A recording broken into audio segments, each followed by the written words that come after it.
The next poem of our syllabus is Daffodils, written by William Wordsworth.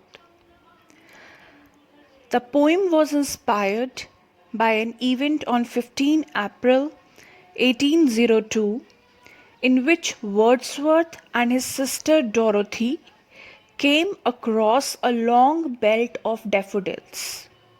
Now, the question arises that what are daffodils?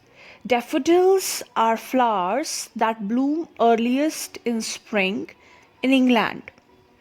These are yellow in color.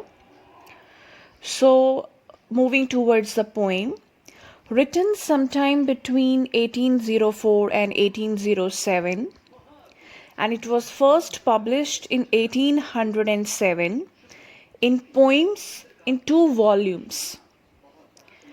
Then the version was revised and again published in 1815. If we look at the background of the poem, the inspiration for the poem came from a walk Wordsworth took with his sister Dorothy around Go Park, somewhere beyond the woods in the Go Park, in the Lake District. And from there he got the inspiration to compose this poem. Daffodils is the outcome of actual visualization rather than imagery.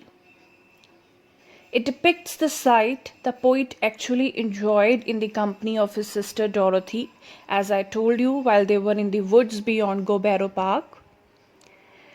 In the beginning, the poet describes himself as a cloud that floats over the valleys or the hills, underlining the fact of his seclusion, that he was not lonely in reality as he was surrounded with the daffodils over there.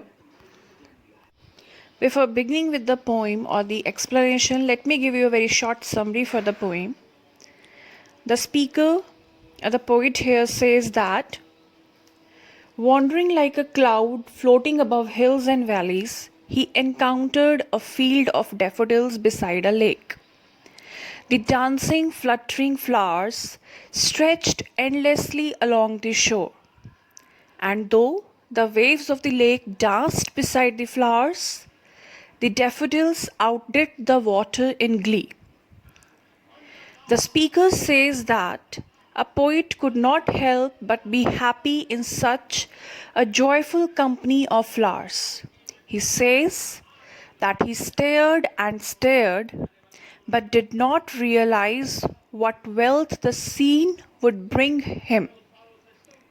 From now, whenever he feels vacant or pensive, the memories flashes upon that inward eye, that is the bliss of solitude, and his heart fills with pleasure and dances with the daffodils. The poem is simple, one of the loveliest and most famous in the Wordsworth canon, which revisits the familiar subjects of nature and memory, this time with a particularly simple, spare musical eloquence. And yes, it's a simple lyrical poem.